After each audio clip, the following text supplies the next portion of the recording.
All right, good afternoon, everybody. Good afternoon. My name is Ed Smith. I am a person in long-term recovery. For me, what that means is I have not found it necessary to have a drink or a drug since October 2nd, 2003.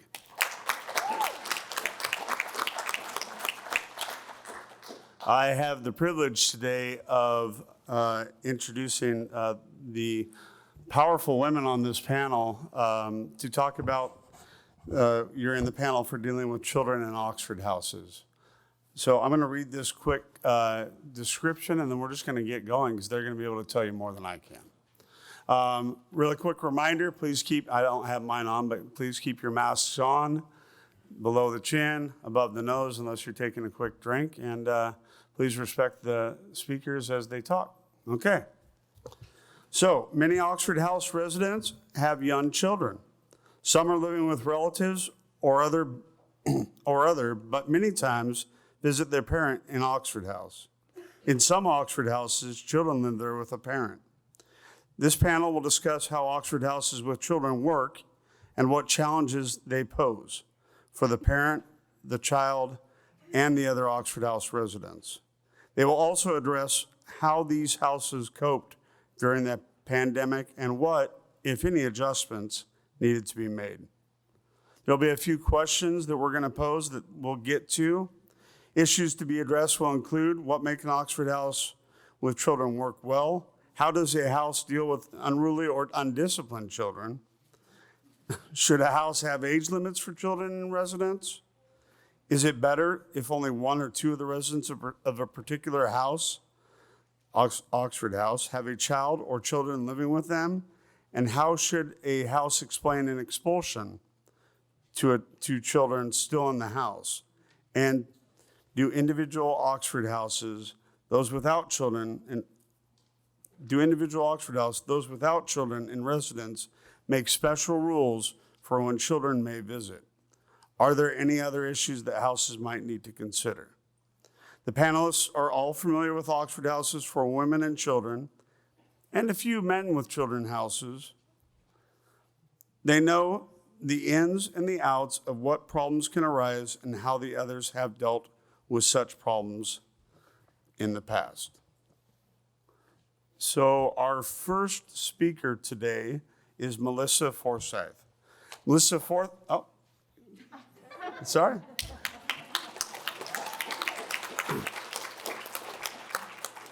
Melissa Forsyth, forgot what I was reading. Melissa Forsyth is a woman in long-term recovery since December 28, 2018.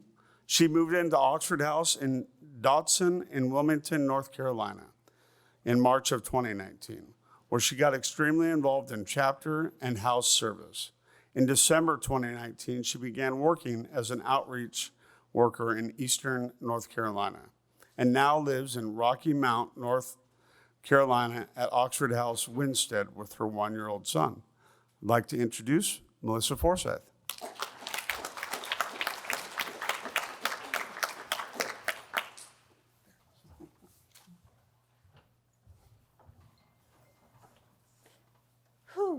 Okay, my name is Melissa and I'm a person in recovery, and what that means to me is I haven't found it necessary to use a drink or a drug since December 28, 2018. A good friend of mine, whenever she speaks, she says to tell on yourself. So this is my first time speaking at an Oxford House convention. I'm extremely nervous. I'm looking into the crowd, and I think every single one of you could probably be up here doing a better job than me. So I like to just speak it out to existence, and then I can get it going. So a little bit about me. I'm a child of a person in recovery. My mom had me when she was still in rehab. She did not have a women and children's house to go to. So when she got out of rehab, she decided that couch serving was gonna be a great idea. She didn't have a stable life, and she returned to use. She had no stability, no tools, and it was a crazy time. I grew up in multiple houses, living on different couches. Thankfully, she got clean and sober. She went into debt buying her own house. We struggled for a very long time. And I can only imagine if she would have had a woman and child's house to go to. how different life would have been. If you fast forward about 30 years, here I am, right? I'm a person in recovery.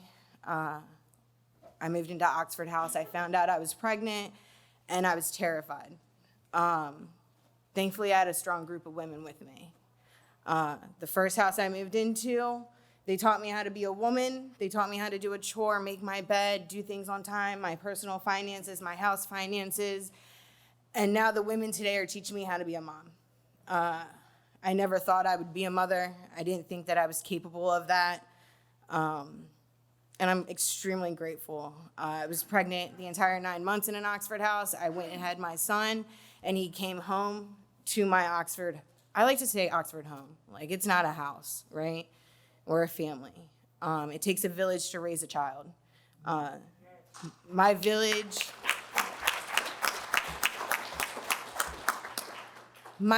raised me, and now they're teaching me how to be a mom and to raise my child. My village is not just the home that I get to live in, and I'm so grateful for that home and the women that I live with, because I came home and I had no idea what I was doing. I had a C-section, so I couldn't really get up by myself. Those women would come to my room and watch my kid so I could take a shower or smoke a cigarette or breathe for a couple seconds without him, and my ego boosted, right? It just popped. I didn't have one anymore because I was able to ask for help, and not only ask for help, but get it back and be able to accept that help. Because of that, my house has gotten closer. One of the women I live with, she's actually one of the emergency contacts at daycare. So if I can't, because of my job, go and pick up my son because he's sick, or I'm running late because of an emergency house meeting, or I'm far away because we travel so much, I trust somebody in my house enough to put her on that list, and she is allowed to go to my son's daycare and pick him up today. And who would have thought a bunch of addicts and alcoholics would trust another person to go pick up their kid? Because he's everything to me, and I trust someone I live with enough to do that. If I'm working late, I can call someone in my house and say, do you mind watching him while I go and run and do this? I really don't want to take him into the store because pandemic, he's little. Can I go get milk? And they're like, if you don't go get milk and go do something for yourself, like a meeting, I'm gonna strangle you because you need that. So my question is, I don't know how to work computers. I'm so sorry. I'm not tech savvy, so do I just push the button? For your question? Yeah, is it right? It's not on there. Okay, perfect. I can wing it. So my question is, why do I believe that women in children's houses or daddy in children's houses with children's houses work? And the outreach side of me wants to say, the model hasn't changed since 1975. Any house that follows that model is going to work, right? Stick to what we know, keep it simple. But I'm not just an outreach worker. I'm a resident. I'm a person that lives in a house with my baby. And why does it work? It's simple. It's extremely simple. We're not just a family with each other, but there's an extra form of compassion. There's an extra form of education. This panel is called Dealing with Children, and we don't deal with my child or any child that I work with in any Mommy and Me house. We learn from them, we encourage them, we grow with them. I didn't teach my son to walk, a woman in my house did, because I didn't know what I was doing. I didn't know to let him go and let the little birdie fly out the nest. But someone in my house raised her children, and she taught him how to walk and blow kisses and eat solid food. So it works because there's that extra compassion piece of, it's not just a bunch of women living in a household together, a bunch of men living in a household together. We get to all be parents and aunts and uncles and work together to raise a child. Because I know if you're anything like me, you couldn't do it by yourself, even though you thought at first you could. That's all I got. Thanks.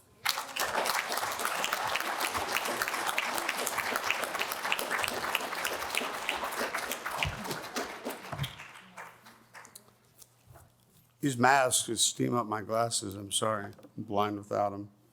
All right, so our next speaker is Crystal Wood. And let me find. Crystal has been in recovery since March 14th, 2018. Crystal works for Oxford House, Inc. for 2 years now, has worked for Oxford House, Inc., that's my mistake. And I have been in Oxford House, she has been in Oxford House for almost 3 years. Please welcome Crystal Wood.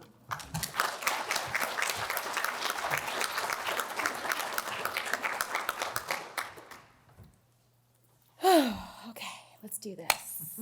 So, my name is Crystal. I am a person in long-term recovery, and what that means for me is I haven't found it necessary to drink or use a drug since March 14th, 2018.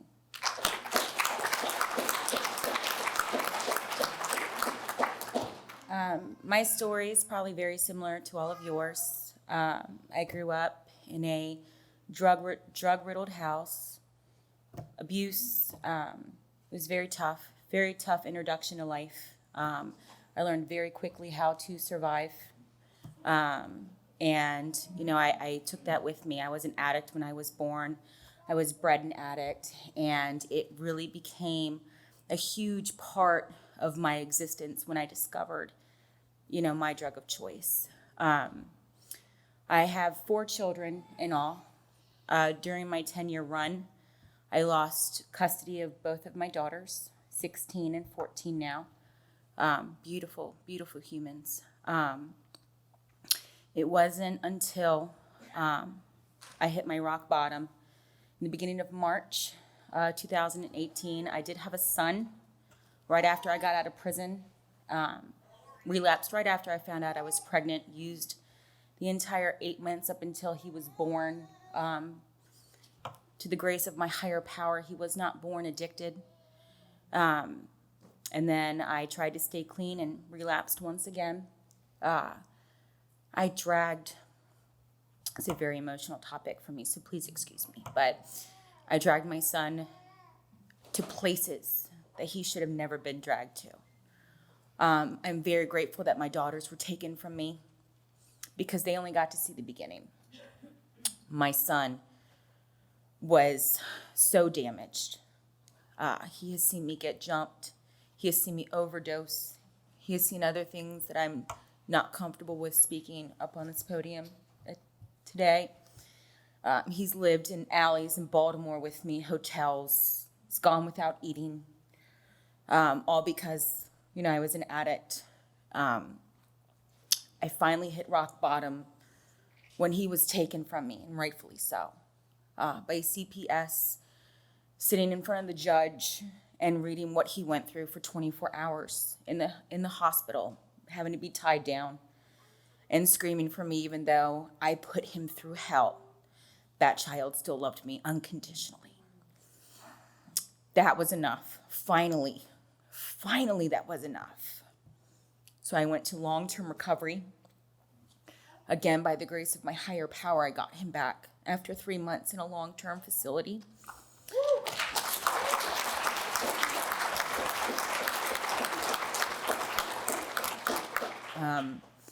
But I was still very damaged, and so was he. I had no idea how to be a decent mother and be worthy of him, and to even be a woman, to be self-supporting, to love myself, to love him and my other kids the way that they deserved.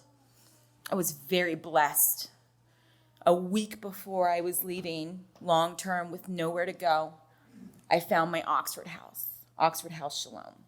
They had just became a women's and children the week before I was being discharged, and they took a chance on me.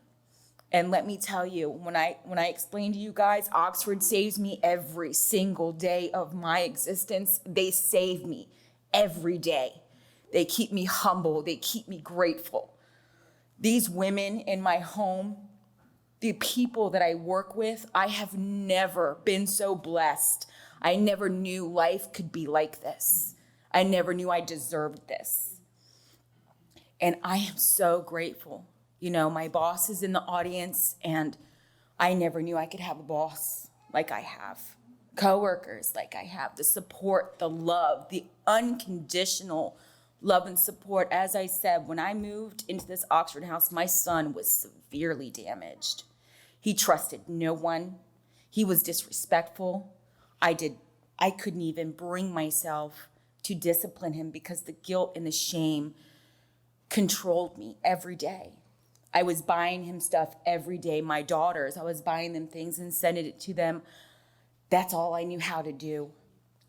But these women in this Oxford house kept me accountable, reminded me that I didn't have to carry this guilt and the shame with me every day, that I'm clean, I'm sober, and I try to be the best version of me and to actually be a mother. So I'm gonna touch on having an unruly and undisciplined child in an Oxford house because that was mine.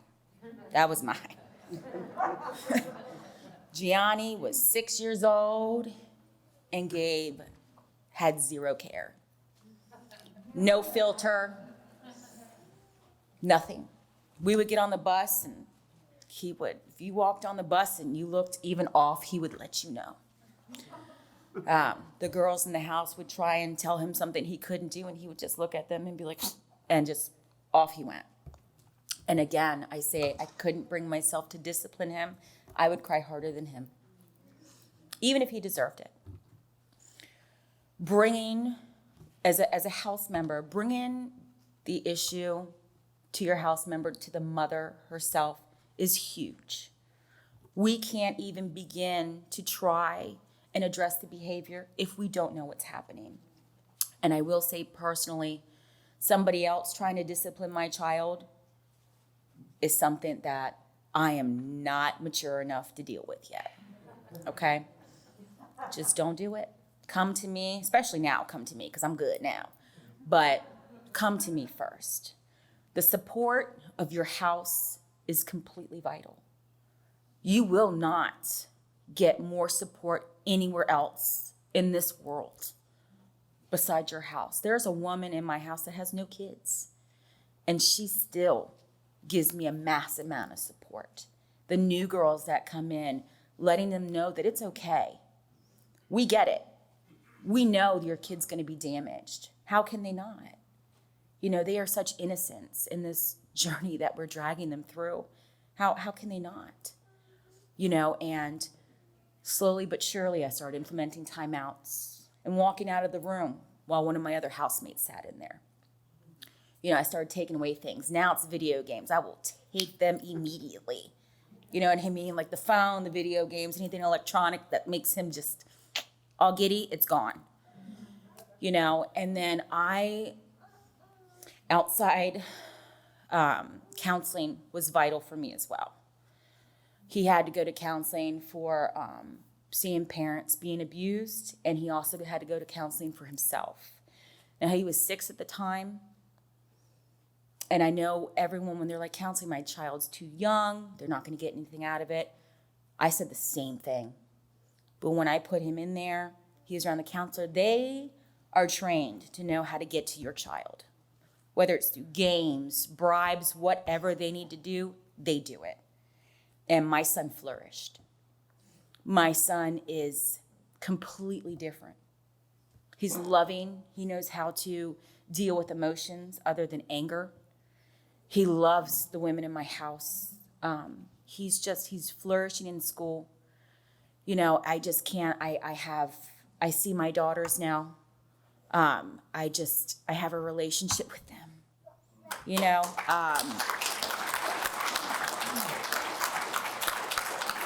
And I actually ended up becoming pregnant in my Oxford house and having my second son and last child, and I am so grateful that I get this opportunity to not taint my child with my addiction. I can show my kids how to be self-supporting, self-sufficient, a decent human being, you know, and that is just, I can't think of anything that's better than that. It's more fulfilling than that. I'm no longer excuse me, I'm no longer a crackhead. You know what I mean? Living in the streets of Baltimore, I'm no longer shooting up in the alley. I am a really, really decent mother and a really good woman. And I'm proud of who I am today. Thank you very much.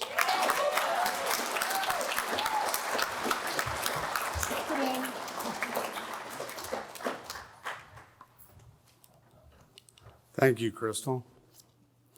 Okay, our next presenter, Dallas Smith, moved into Oxford House in February 2017. She was the chapter treasurer, then chapter co-chair. She was involved in chapter from the start, lived in Salmon Creek Women and Children's Oxford House in Vancouver, Washington for 4 years. She did not start off with her child with her, but after 5 months, had her daughter back with her. She's been part of opening 2 women and kids children's houses and a men and children's house in Vancouver. She currently works at Lifeline Connections at the Women's Recovery Center, where they have a short stay program and a PPW, which I'm not sure what that is, but she will probably tell you. She started out as floor staff and moved to assistant RA supervisor. She is a certified peer support specialist and currently just received a promotion to RA supervisor for the Women's Recovery Center. And she's involved with AA and NA within her community in Vancouver. I'd like to introduce to you Dallas Smith.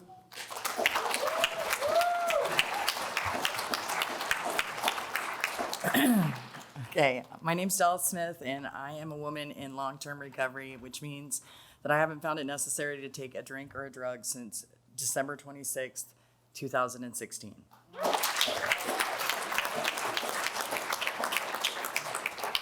I'm a little nervous. So I didn't come to recovery until I was 42 years old. That's the time that it stuck. I've been in treatment a lot. I started out in treatment at 12 years old. I did residential at 13. I did 10 months as a juvenile. I have done plenty of treatment. And I would love to tell you, by the way, PPW is pregnant and parenting women, and it's usually a longer program. It's about 6 months. CPS so I walked away from 2 of my oldest children in a marriage because my drug addiction was just too much. I couldn't manage all of it together. And I stepped away from my boys when they were about 9 and 6. And I continued to use drugs, and I managed to keep a house and a job and all that kind of stuff, but I went through a lot of really, really abusive relationships, and I was addicted to men, and I thought that I needed a man to, make a life for myself, and I cycled through a few of them, and eventually I ended up having my daughter, my youngest daughter, and CPS found it necessary to take her from me when she was 4 years old.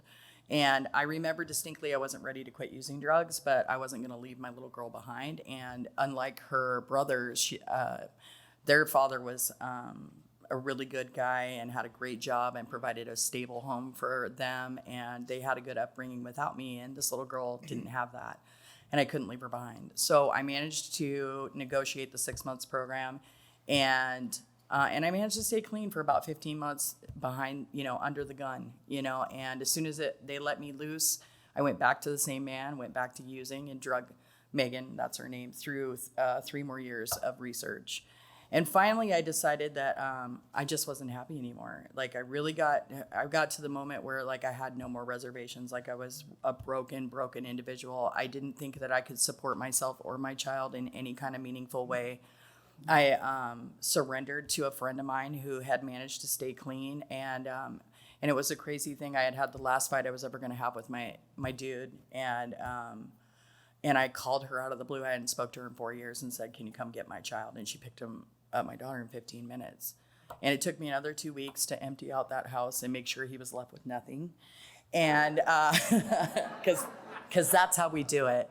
And I finally joined my child, and I remember that moment for me was when I surrendered my phone, and I was like, I will do whatever you say. Please tell me that this crap works, and she managed to get me into treatment, which was really, really hard when you're not in trouble. I didn't know that previously because I was self-raised in trouble. And as soon as I got out, I needed to find a place to live. And I had been to everything except Oxford House. And, you know, I was a little turned off by their auditions. I didn't know they were called interviews. And so I went to one, and you know, and it's such a crazy thing because we're always scared we're not going to get housing, right? Like there's only one spot or whatever, you know, that fear of not being, there's not enough out there. So the first house that I interviewed at accepted me, and it was a women's only house, and you had to like vote to get a visit with your kids. And I was like feeling so uneasy about it, but I was like, maybe that's what God wants for me.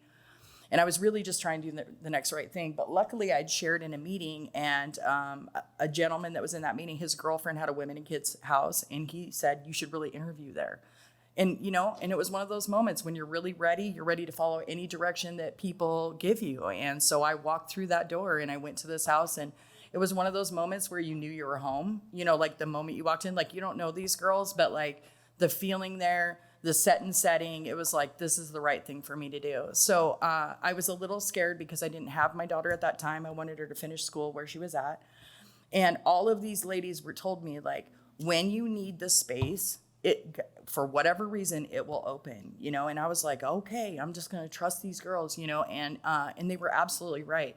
There had been women living in that house for 2 to 3 years with their kids. There was no plan for anybody to move out. And the moment that June hit, one of the girls happened to move on, and I got my first, you know, women and kids spot in that house. And here's the thing, like I've done a lot of treatment. I'm institutionalized, and I've always had all the information, but I never could figure out how to apply any of it in practical application. Like, you know, you need to get a job, you know, you need to grocery shop and make meals and do all these things and go to meetings and get a sponsor and practice this and work the steps and all these things. And it's like, how in the hell do you tackle that mountain, right? And when I moved into the Oxford House with the women and children, there were like 4 solid girls there that like let me tag along to meetings, that like one of them got me my first job in sobriety that I had for 15 months, you know, like they broke bread together. They made dinner a few nights a week. They watched kids shows with their kids in the living room. Like I saw these women who were already doing it. Do you know what I mean? And I didn't really like copy any certain one of them, but I took parts of what I liked out of each one of their lives and was able to like glue something together. You know what I mean? Because the truth was that by the time I was 42, like I couldn't make toast. Like I just couldn't. I had a zillion things. I couldn't even complete a thought when I got clean. Real talk. Like I had lost my powers of speech. All I could do was cry and sleep. And I was a hot mess, you know, and these girls picked me up and told me I could do it. They told me I could do it. And I think it was the first time that I had heard that, maybe in my whole life. People have been telling me all my life I can't do shit, you know? And so there's something about, you know, we talk about it all the time. The reason people go to Oxford is because we burnt all the bridges. We don't have family. We don't have all the pieces that people need, the community, the fellowship, the unconditional love. And when I came to Oxford, it was really the missing piece. Like I knew how to go to meetings. I knew how to read the literature. I knew how to find a sponsor. I didn't know how to have a family. I didn't know what that meant. I didn't know what it meant to like make a mistake and be able to apologize for it and have people forgive you and let you try again. Like I didn't know what that looked like. This was the first place where you could mess up, you know, in like, cause we're human, right? We make mistakes. We say the wrong thing when we're angry sometimes. Sometimes we yell when we don't mean to. And these ladies love me through all of that. I remember one of the hardest things that I walked through with my child was that I had the dude that I left with nothing paying my EES, right? And we weren't gonna be together. He's still loaded today, you know, and he still gets access to my kid, but I'm just saying like he was never gonna come along. And those ladies I had EES up to $900 and they let me work it off my own money weekly until it was paid off so that I could support myself. They helped me when I needed to get off his phone plan. Like they helped me become an independent woman and a contributing member to our community. And today, I get to I've actually moved out of Oxford. I still am super involved in our community. I feel like I owe Oxford my life. I do. I feel like giving back is super, super important. If that's a timer, my question was, okay. I still give back in my community. I've made it my job. I do work in a treatment facility. I get to do all kinds of things there, is speaking into women making sure that they have access to funds for Oxford House. I promote Oxford House all the time. I think it's the most amazing program for women that have small children that are trying to get clean and sober. I feel like it's the answer that we all need. The question I had, it really applies to me. So the reason I moved out of Oxford in April is my child aged out. And so I realize that there are really good reasons why we have age limits in Oxford, but I also want to say that one of the biggest gaps that we have in our community is that child that is, 12 to 18. Like, what do we do for them? Where do those addicts that are getting in recovery, where do those people go? And so I don't know what the answer is, but I just feel like that we're failing in that department. And I would hope and I pray often that Oxford House will find a solution for that in Washington State. But until then, you can do it. There's other stuff you could do. You can move in with people. There's other solutions to have your teenagers. And I'm just super grateful to be up here. Thank you.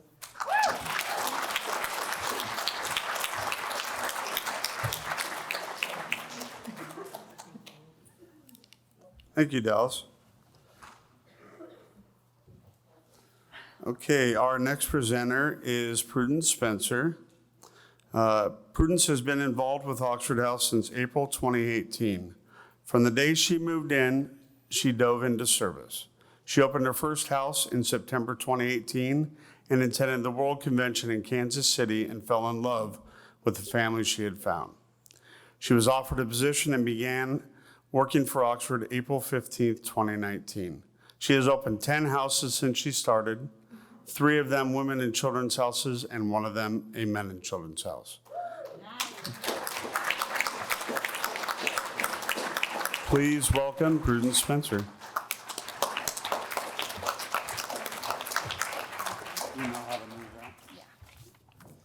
Hello, my name is Prudence Spencer, and I am a woman in long-term recovery. And what that means for me is that I haven't found a use to drink or use a drug since November 28, 2017.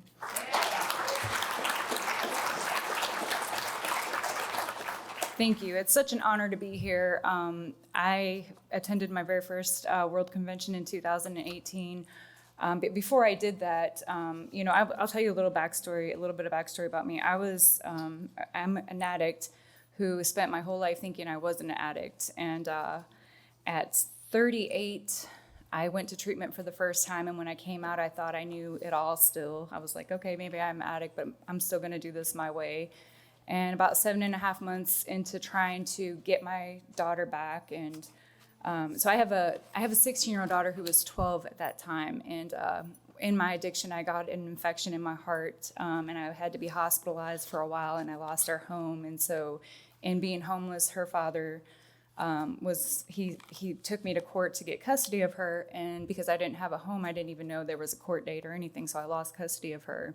And as soon as I came out of treatment, I got out of the hospital, I went to treatment, and 7.5 months into my recovery, I'm like, I'm ready to have my daughter back. I'm ready to have all, I want what I want when I want it. And, but I wasn't ready. I wasn't solid. My foundation was shaky, and I relapsed. And when I went back to treatment, I stayed out there for 4 months. And when I went back to treatment the second time, I finally became willing to do whatever it was that was suggested of me. I prayed to my higher power, who I call God.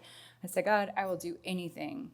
And that was the first time in my life I really, really meant, like, I will do anything if you will just help me get through this and get over, overcome this addiction. And so when I came out of treatment that time, and my mother was dying of cancer, and I was in a transitional living house, and and she lives in Michigan and I was in Tennessee, and so they wouldn't let me leave for more than 2 days at a time. So I had to leave that safe environment to go visit my mom because she was dying. I wasn't gonna, that was my last chance to make amends to her. And so I left I was transitioned into that transitional living, and in order to leave for more than 2 days, which I didn't have a car at the time, so I had to ride a Greyhound in Michigan.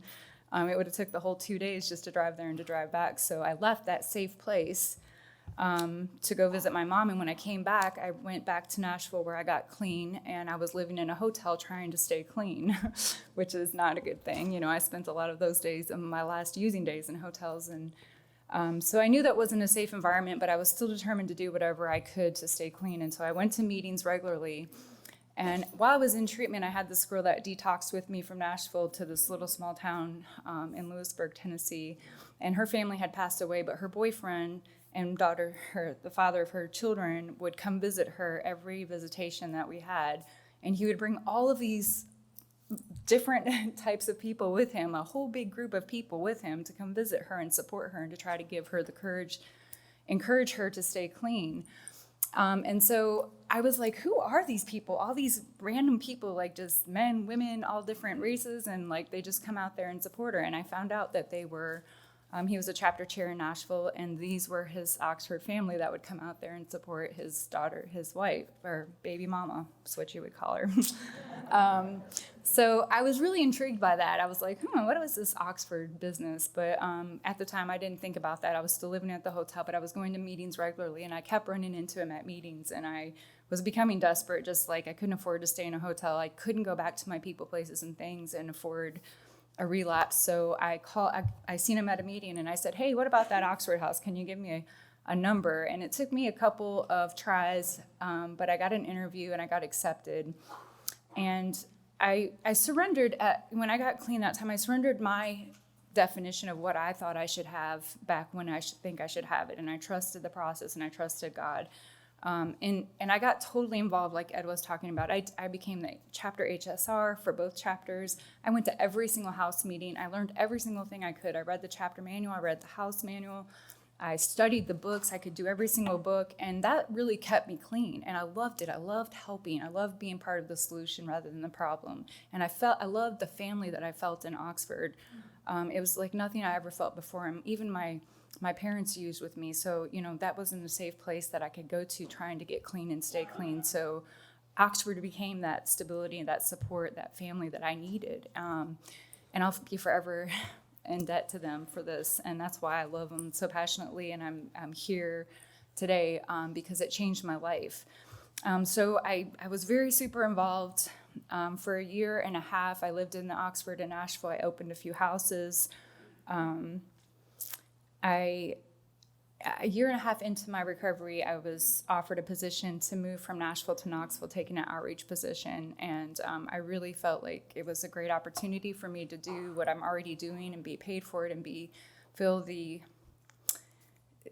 gratitude for helping somebody else, giving back freely what was given to me. So I applied for the position and I got it. And it was really scary to change complete cities to a place where my recovery foundation was strong to a place I didn't know, but because of the foundation that I built in that year and a half in Nashville, I was able to take that with me and to go into Knoxville. And when I moved to Knoxville, there were no women in children's houses. And of course, I still wanted my daughter back, but I had to think about what was best for her, not what was best for me. And that was a really hard decision, and it was hard for me to just accept that it might be with her dad, where she has stability and can go to the same school for the entire school year.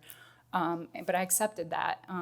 In my Oxford house, man, all the women were super supportive. She could come visit me every single summer vacation, every time she got out of school. Every house has always been so super supportive of that. And they've always made her and I feel really welcome with her being there. But when I came here to Knoxville, not here, but into Knoxville, they had no women in children's houses. And I couldn't have that myself, but I wanted to give that opportunity to somebody else. And since I'd seen how it worked in Nashville, I wanted to give that back to the community that I was there helping. So I did open 3 women and children houses and the first men and children house in Knoxville.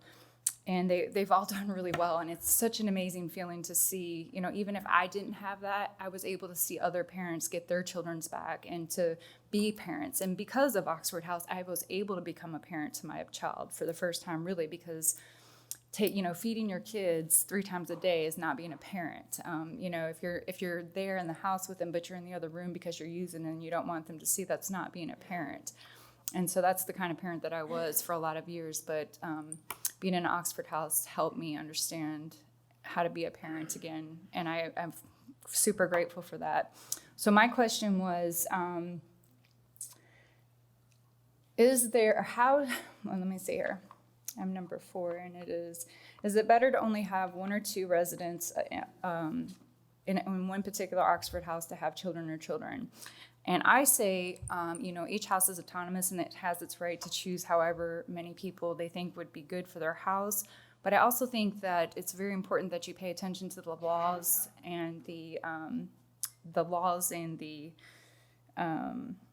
local government, whatever it is, their guidelines are as to how many children should be in one room, how many beds should be in one room. Because, most of our houses, even with women and children rooms, it's like a master size bedroom. So there's not room for 5 beds in there. So realistically, you have to think, are you hurting? Are you helping by accepting more women and children in the house? And who's benefiting from this? Is it because you feel sorry? Because we want to help everybody. The ones that age out, we want to help the ones that have 5 kids, but realistically, how is that going to affect the children if they're put in an environment where the housemates don't like the mom because their kids are running wild and causing havoc in the house, and then it goes back and reflects on the child. So there is a limit, and I mean, you can choose obviously, but we suggest that there be 2 to 3 children in a house, no more than 2 per room. And only if they're small children, like a baby and a toddler, would be okay, because you could put a toddler bed and you could put a little crib or playpen plus a little twin bed, and it would be accommodating. So I suggest that you follow the local government and laws. If you're not sure, ask. And this is something that I've learned with opening these women and children houses in Knoxville, is to get in touch with the Department of Children's Services. A lot of people look at them like they're their enemy, but really all they want to do is help. And they have a wealth of knowledge that you can tap into if you just reach out and say, hey, we're trying to help the community by offering this for these women and children and men and children. What kind of guidelines do we need to follow? And luckily, I've had a great support system in Knoxville. They come out with me. They communicate with me. I communicate with them. I go to Safe Babies Court with them, and I testify. And I'm very careful what I testify to, only things that I actually see, not situations where I don't have any knowledge of. I don't just say, oh yeah, I think she deserves her child back. I only testify to things that I know for a fact and I've been able to see. So like for single mothers that are living in a mother and children's house, it's important that you don't, because she's my friend, vouch for her or write a letter of recommendation. I've had a lot of people ask me to do that, and I have to say, honestly, I don't really know, because I'm not in that house and I'm not seeing how that works. So if you are in a women and children's house and you don't have your children back, just be careful that you don't overstep your bounds. Just share with what you know to be true. And I already touched on just considering what's best for the child, and number one, and also for the residents. You don't want the other residents to be overcome with 50 children or whichever. And so one thing I wanted to say is, like, we suggest that there are no more than 3 in a house, but their ages, we suggest that they not be any older than 2 if they're 10 if they're of the opposite sex, and then no older than 12 if they're of the same sex, and obvious reasons for that. And then no more than 2 per parent. I think that's about it. I think I touched on everything here, but I thank you guys for sharing. I'm going to share the time.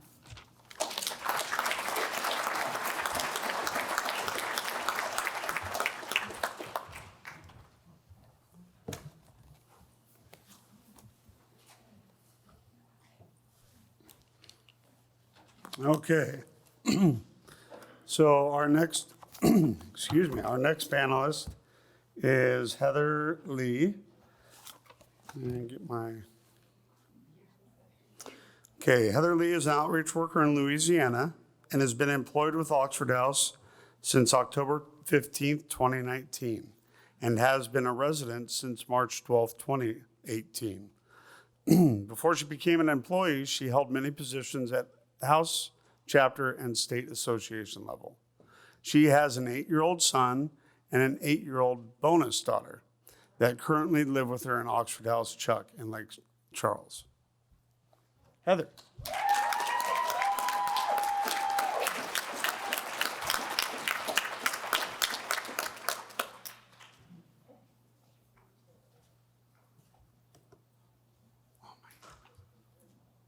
Sorry, she's got a great video to bring up, but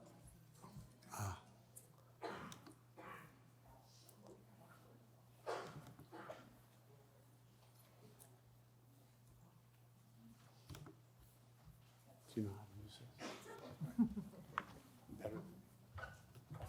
Oh, I'm nervous. Okay. I'm Heather. I'm a person in long-term recovery, and what that means for me is that I haven't found it necessary to use a drink or a drug since October 27th, 2017.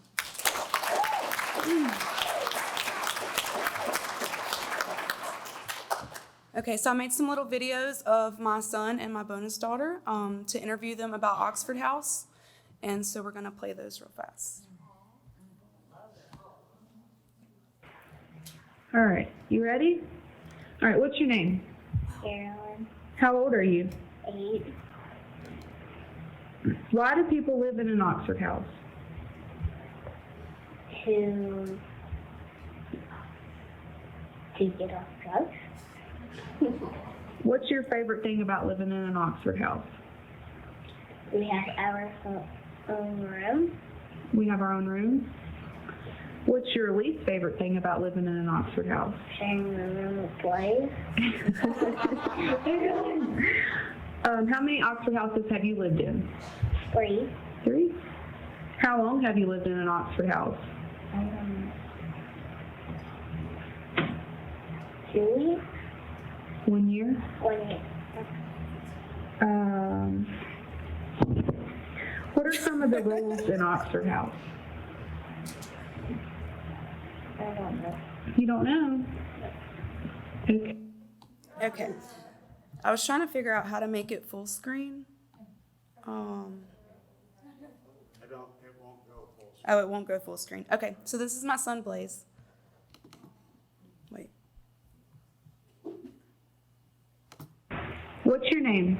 Boys. How old are you? 8. Why do you think people live in an Oxford house? To get off drugs.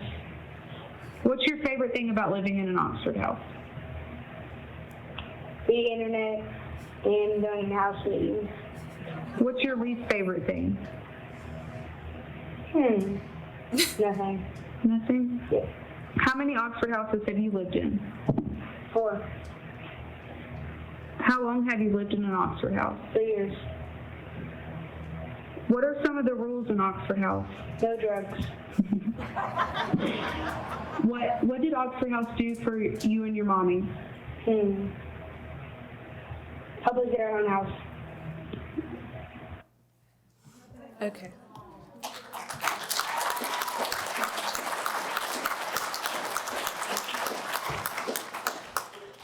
So, my clean date is October 27th, 2017.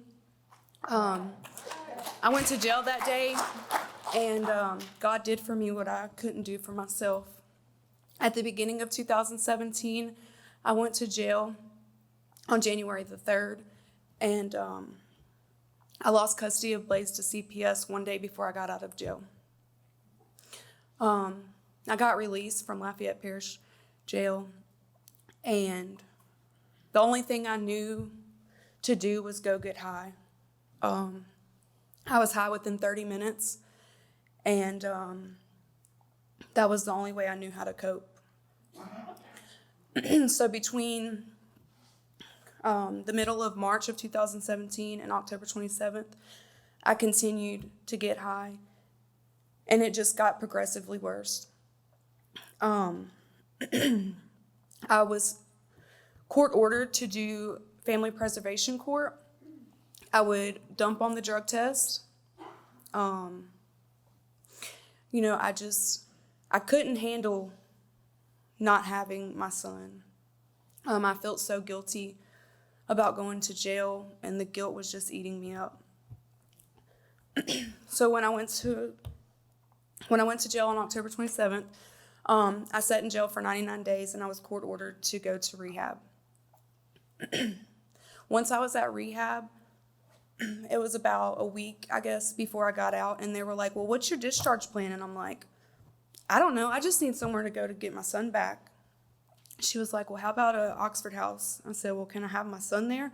I had heard of Oxford House, but I really wasn't sure what it was about. She's like, yeah, they have women and children's houses. And I was like, really?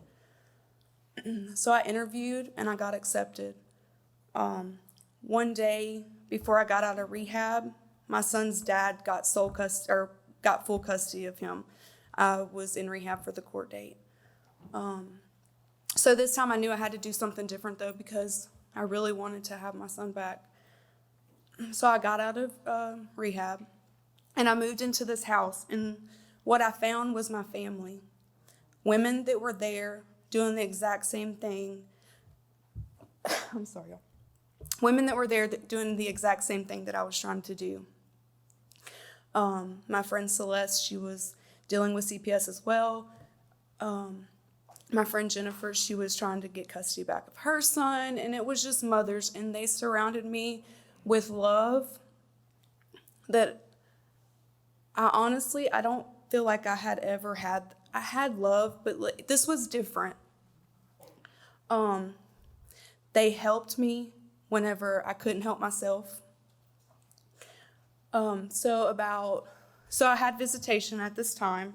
Blaze's dad was willing to I had to prove some things first, but he was willing to let me get my son.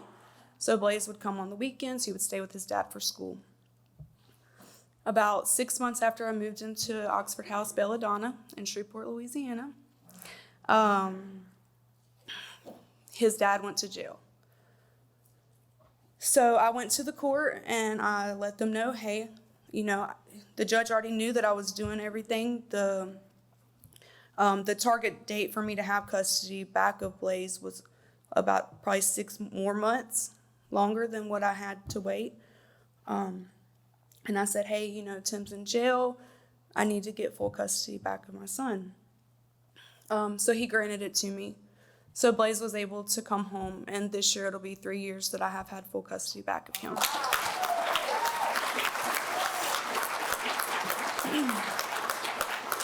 When I got Blaze back, I had so much guilt, and I know somebody talked about it, about buying the toys, the everything, and that was like my way of trying to make up for everything that had happened. And so Blaze moved in with us, and these women loved my son like they were his own. I mean, their own, not his. And they taught me how to be a mother. If Blaze was doing something he wasn't supposed to, they would pull me aside and say, hey, this is going on. My son has ADHD, so he is very hyper. And he likes to push boundaries. He wants to see how much he can get away with. So, living in the Oxford House in Shreveport with Blaze, I never really had to get him to school by myself. I never had to figure out babysitter situations. I never had to figure out any of that because he was like 3, about to turn 4 when he got taken away. And the women in my house, they helped me figure all that out. I'm truly grateful for those ladies that I first moved in with and that they gave me a chance.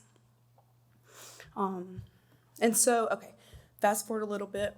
So, I got offered a job with Oxford House. Well, I had got offered a position in Florida and I couldn't take it because it was too far from Blaze.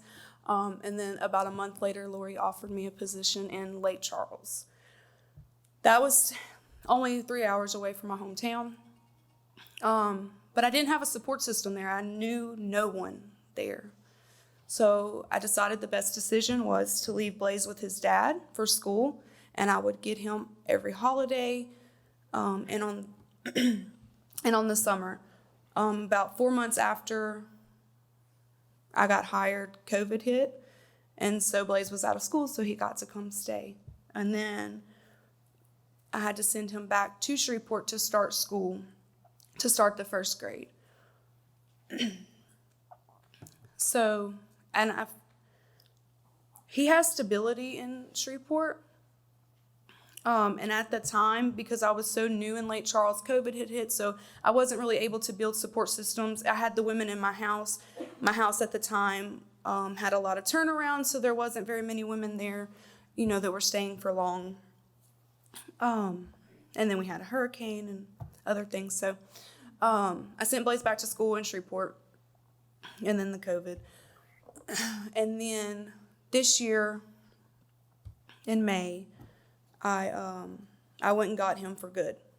I have found my support system in Lake Charles.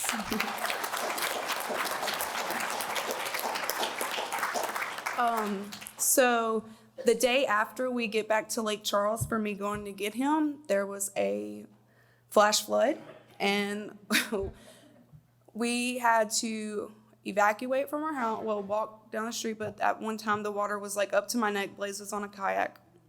And that's why he has lived in so many Oxford houses. We had a hurricane, a flood, and now we're in another one. But he was so happy just to be down there and knowing that he was going to be with me for good. I'm getting ready to close on a house. So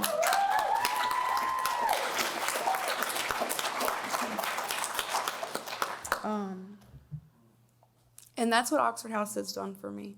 It's allowed me to be a mother. It's allowed me to be a friend, to show other mothers that there is hope, that you don't have to just give up. You don't have to go use over it. That there are other ways, and I'm truly grateful for that.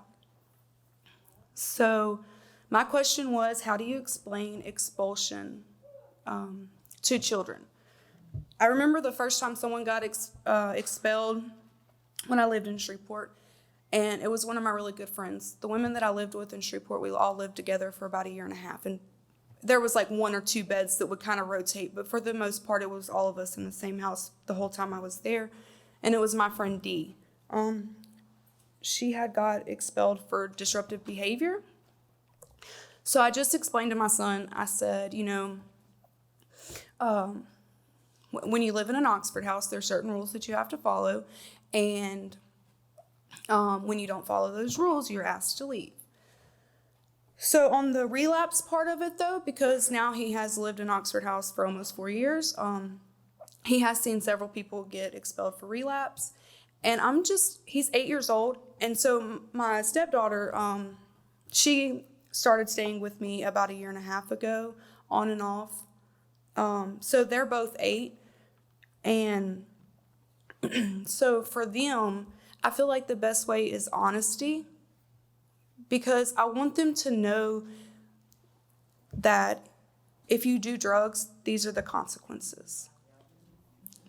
It is hard, though, because they do get so close with these people. So what I try to do, if we have someone expelled, I still try to stay in touch with that person. If I call them to see how they're doing, hey, Blaze, this is Sarah on the phone, one of my friends I lived with for a long time in Shreveport, at Belladonna. Do you want to talk to her? So I just try to keep those connections, because I feel like he's had so much, so much in and out of his life, his whole life. I want those relationships to be consistent and to be there. So that's what I do, trying to explain an expulsion to him. So that's all I got, y'all.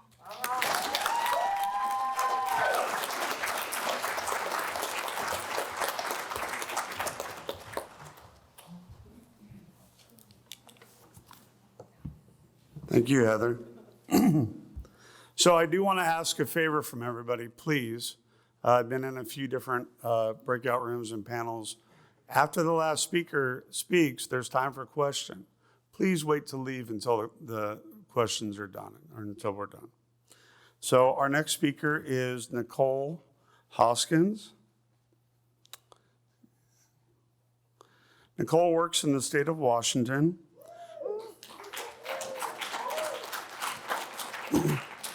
She oversees Pierce and Thurston counties, works with 4 chapters that include 7 women and children's houses.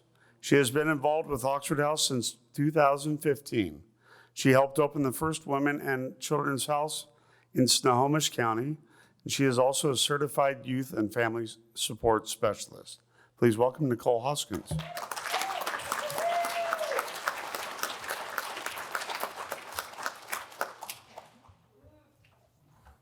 Hi, everybody. Oh my gosh, super nervous, sorry. Listen to all you guys' stories. I'm very, very emotional right now. My name is Nikki, and I'm a woman in long-term recovery and what that means to me. as I haven't felt the need to put a mind or mood altering substance in my body since April 28th of 2018.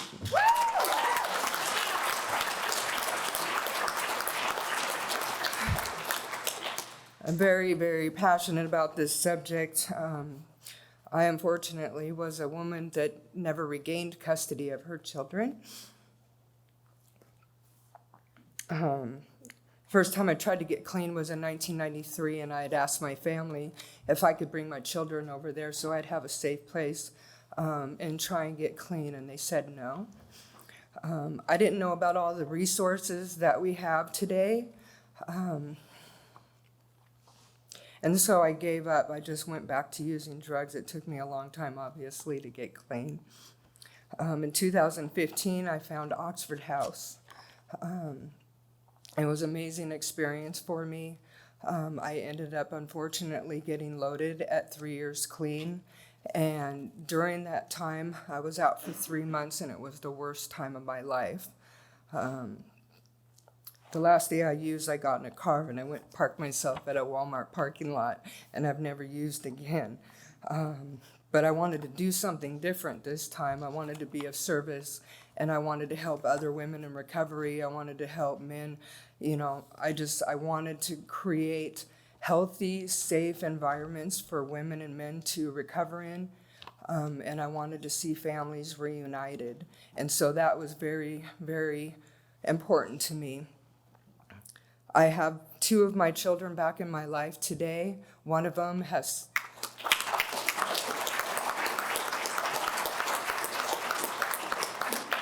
still doesn't speak to me, but sometimes in life, you know, we don't always get back what we lose out there. So when you do have the opportunity to regain something, cherish it with all you can, you know. So this time when I got clean, for me to make a difference, I went to the World Convention in 2018. And I don't know if any of you sat in that panel this morning about 4 stages of the house, 5 core principles, but that was life-changing for me. When I came back to Washington, I was on fire.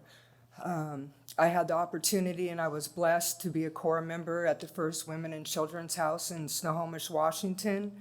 And when I said yes, I was like, I don't know if I can do this because I took the guilt with me for quite some time of not feeling like a good parent because I'd never got my kids back. But through that experience, what I learned is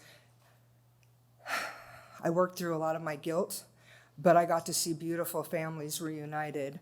4 of those women today still have their children. They have their own homes now, and they have regained full custody. One of those women is actually an outreach worker in Snohomish County today. So it was life-changing. I got involved with the state association, became an active alumni after I transitioned out of that house. And then I had the opportunity to apply for a position as being an outreach worker, and I jumped on it.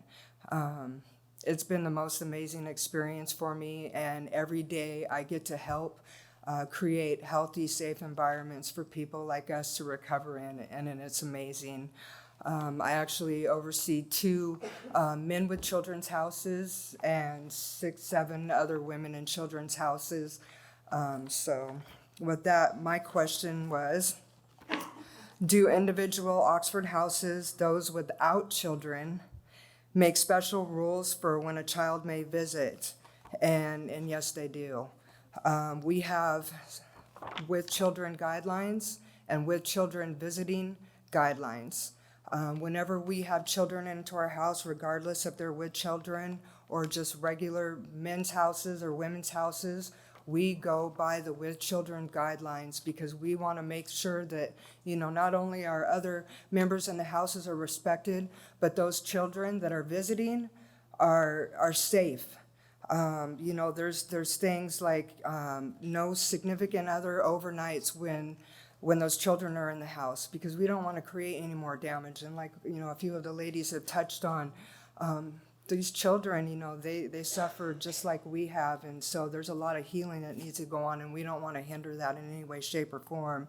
We want to be watching our language. We want to make sure our meds are locked up. We want to make sure there's safety plan. It can be, I don't say simple, but razors in the shower. We want to make sure that all those things are accounted for. You can find the With Children guidelines on the oxfordhouse.org if you don't have access to them. Thank you. I'm very nervous.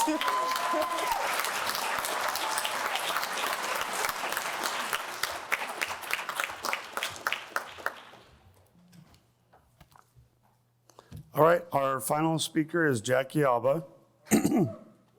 Woo-hoo. Jackie has been involved with Oxford House since 2013 and an employee since 2017. Jackie is a single mother of two, has 2 college degrees, a bachelor's in human services with an emphasis in children and family welfare, and an associate's degree in criminal justice. Please welcome Jackie Alba.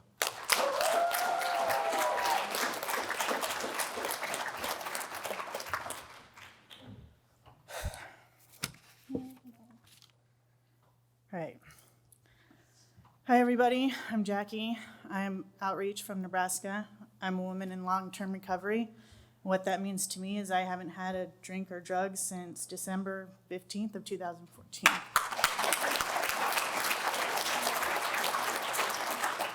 Sorry, I always get super nervous, so my voice will be super shaky for a little bit, but hopefully I can get through it. So a little background on me is that my mom had left me when I was 6 to live her life in addiction. And I grew up without my mom. I grew up hating women. I grew up just trying to be not my mom. Whatever I had to do to not be that person. So I knew that when I grew up and I had children, I did not want to leave them. But for some reason, I feel like when we get in our addiction, we end up becoming that person that we never thought we would be. So I started using meth straight out of high school, like almost immediately after I graduated. So I had no life skills. I used meth for 12 years. I sold drugs. That was my survival skill. I did not know how to live any other way. During those 12 years, I had got pregnant twice. I had my daughter when I was 23, and then I had my son when I was 27. And I was high the whole time. I sold drugs the whole time. We lived in a house that was income-based, so I didn't have to pay for anything. I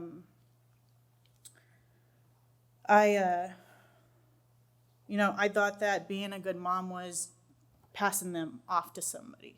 So I would go out and sell drugs, and I would pass them off to somebody that I thought was responsible enough to take care of them.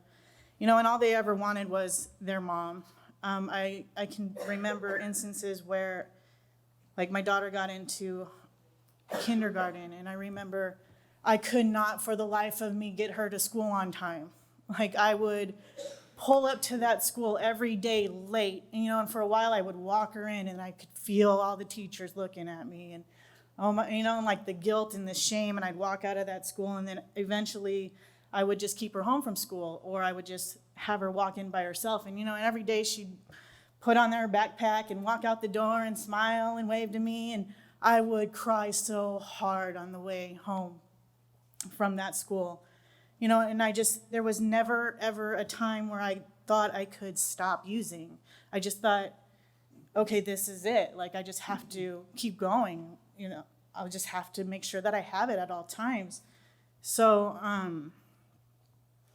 and that continued for 12 years. I never got in trouble. I was always able to fly under the radar. I thought that, if I did get in trouble, since I didn't have anything on my record, I'd qualify for drug court and I would just get through it. But one day I got pulled over at the end of 2012, I got pulled over with a large amount of meth. And I went to jail for the first time. And, I never had been to jail before, and it was the worst place I'd ever been in my entire life. And with the amount of meth that I had on me, I didn't think that I was gonna get out. My bond was really high. I didn't think anybody had enough money to bond me out. Somehow my sister found the money and I got out. And I knew when I was released that day that I could not go back to where I was. So I got on Google and I literally searched 3/4 way houses for children.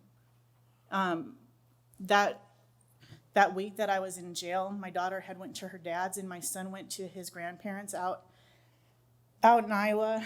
And so CPS found my daughter, but they knew that she was okay with her dad's, but they were looking for my son and they didn't know where he was. So when I got out, and I set up an interview for my Oxford house, it was a women and children's house. They immediately let me in, under the stipulations I get a job, which I had never had a job, never had a full-time job, so I didn't know.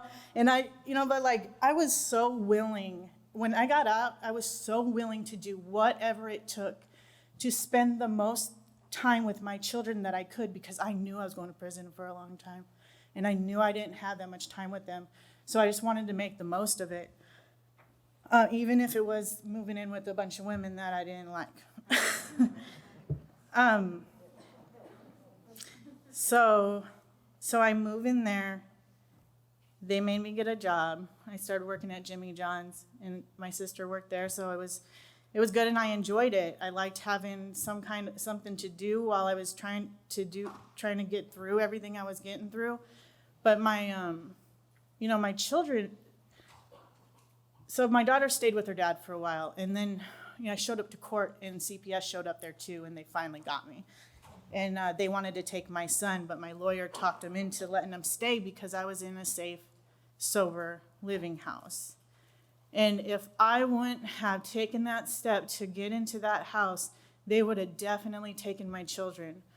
So for that right there, I was forever indebted to Oxford House. I mean, they gave me a safe place to have my children at, to where CPS was comfortable in allowing them to stay with me until I got sentenced. Now, while I was there for 8 months, and I was doing everything I was supposed to be doing. I was doing it before they even asked me to do it. The feds decided to indict me. And I thought that I maybe had a fighting chance. I didn't qualify for drug court because the amount was too large.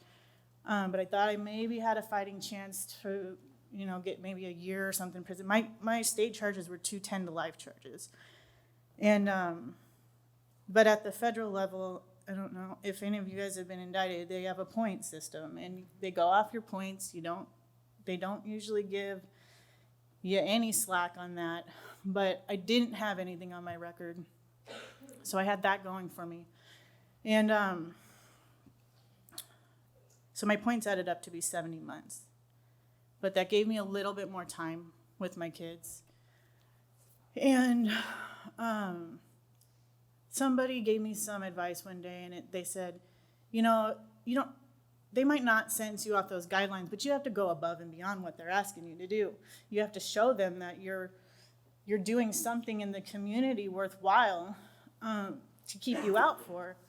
So I started trying to help people get sober. I mean, I started going to meetings. I started volunteering. I went up to my outreach worker. I was like, tell me what to do. I need stuff to do. And that I probably shouldn't have did that because they gave me everything to do, and then they voted me in as housing services. I mean, I was going to all kinds of housing service calls. I was on the fundraising committee, but that was all stuff I needed because I needed some kind of responsibility. For so long, I had none. The only responsibility I had was to find more dope and go sell it and make sure I had more. So it gave me a purpose in getting into that house and them, giving me the secretary position or the president position, or walking in that chapter meeting and them giving me position, and them trusting me that I was gonna do all this stuff, and like them relying on me. It gave me a purpose, and it started to build my self-worth. And it made me feel good about myself. And I needed that. And my kids needed to see that.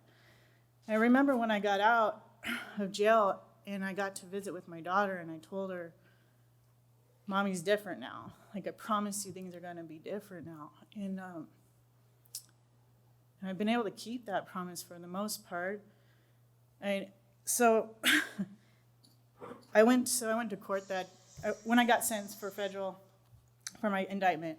I went to court that day, and I had a house full. I had the courtroom full of my women from my Oxford house, from people from my chapter. They all wrote letters for me. And the judge, when he was sentencing me, he was going on and on about guidelines and how he didn't have to go off the guidelines. And the prosecutor had, my attorney was asking for like house arrest or something, and the prosecutor was asking for them to give me 2 years. And I remember looking at my lawyer going, take the 2 years. This is 70 months compared to 2 years. I was like, holy shit, that's amazing. But when the judge was going on and on about how he didn't have to go through the guidelines, he said that he looked at me and said, you're helping people get sober and you're making a difference, and I don't see a reason to put you in prison.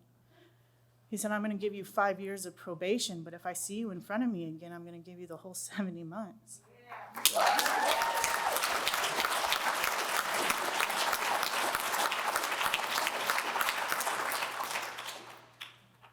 So that was like God speaking to me at that moment. And I felt like I was on a path. And I did stray from the path. About a year after that, I started drinking again because I thought, I'm a meth addict, I can drink. But that landed me in jail with an assault. I got into a bar fight and an assault charge, and I violated my probation, right? And I'm like, I'm going to prison. What do you do? Like, who does that? 70 months in prison, Jackie, and you just decided to go drink one night and you've messed everything up again. But they ended up, since I was doing so well, they gave me house arrest, and that's my new sobriety date. That day I went to jail, December 15th of 2014. And then I went back to a different Oxford house, and I told that outreach worker to put me in the worst house that they had so that I could help. And they put me in a house with a 10-person women and children's house with only one girl in it. And, I got to help with that as well. So for me, women and children's houses are, they're important. They're probably the most important thing for a woman that has a child that is an addict that needs somewhere to go. There aren't very many places out there for us. And, with all these women up here, we all share this common bond. And it's of the hurt and the pain and the shame and of being a shitty parent, but also the common bond that we get our shit together and we never want to go back. That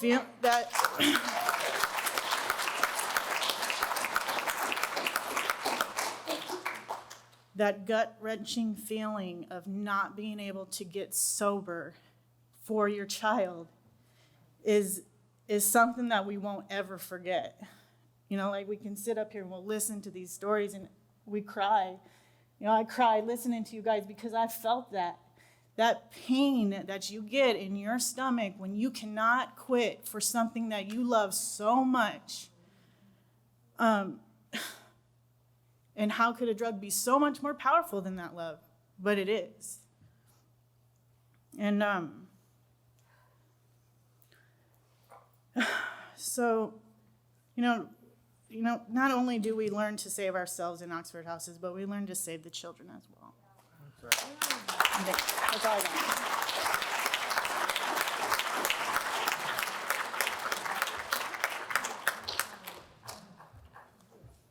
All right, so I'm going to go ahead. So it is 12:30. We can take a couple questions. If we don't get to you, I'm sure that the panelists will be more than willing to have you come up and ask any questions you might have. So go ahead. Hi, I'm Ruby Todd from Springfield, Missouri. I've been with Oxford for only about 5 months now. And DFS is actually looking at me as they're ready to give me my kids back and everything, but I have too many kids to have in the home. I was blessed with twin daughters, and then I have 3 boys on top of those twins. So, but honestly, I've only been sober for, well, almost 6 months now, and I'm terrified to take my kids back right now because, well, honestly, I don't think I've fully found me.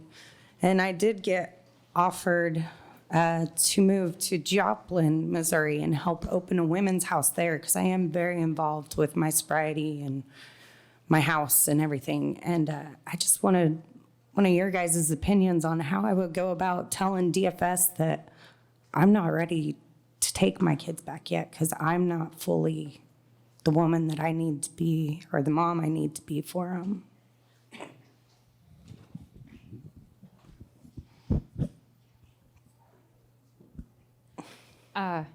Is this working? Yeah, okay.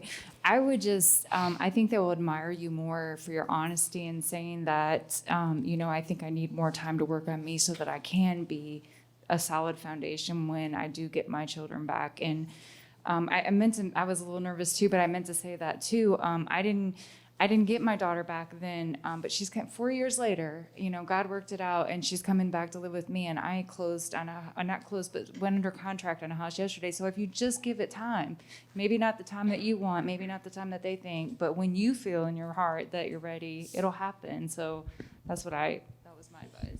So I was gonna say the same thing too. So whenever I got custody back of my son, I still needed his dad to help me significantly because I was not ready. I still had things I needed to work on for myself.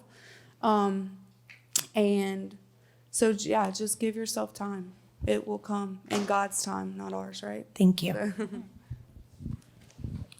Go ahead. Hi, I'm Kira from Eugene, Oregon, and I've lived in Oxford since August 13th, 2019. I'm coring my first house, and you guys mentioned something about 10 years old for same-sex children and 12 years old for opposite children, and then you also mentioned something about the number of children per house. Is that different for every state or per house? So that's just a suggestion, Okay. and every house is autonomous and can choose whichever they think is best and what would be best for the residents as well as the children. So that's just a suggestion, and it generally works out with a few single mothers and then a few mothers that just have 1 or more children, or like one mother that has 3 children. And even for the girl that has 5 kids, it's not that it can't happen. You just have to find the right house, and if there's no other kids there, it might work with them. If they have the space to accommodate it, can certainly work like that. Okay, and what were you saying about aging out? What does that mean exactly? So was that? Were you the one that? Dallas. Do you want to? So you had it a little bit backwards. In our state, in the state of Washington, our guidelines are that if a child is same sex, they can stay until they're 12. If they're the opposite gender of the house, then they can stay until they're 10. And I'm not sure who sets those rules. I mean, I imagine it's, bylaws and guidelines and all of that kind of stuff. And, but I believe, I don't want to speak out of turn, but I feel like in Oregon, you guys have different rules than we do. Okay. And like significantly different. Yeah. I Okay. feel like you guys have children in all your houses. So Pretty much. definitely you want to see what that looks like. What I do think is common among all of them though is the charter. Do you guys all have charters? Yeah. So Yeah. your charter determines how many adults and how many children can live in the house, and there's your guideline. Yes. You know what I mean? And usually that's set, I imagine, by the outreach worker, but I'm not positive because when they're testing the viability of a house based on EES and all the things that, whether it's near a school and all the things that go into that, that helps determine how many people are going to live in the home. Okay, thank you. All right, we'll take one more question and then, Clint from Kansas. Thank you, ladies. Thank you, ladies. Y'all have set a foundation for men that want to get their children back in their lives. Whenever I got into Oxford, I went to a men's with children's house specifically trying to get my youngest son back. And it was more of a reentry house than a men with children's house.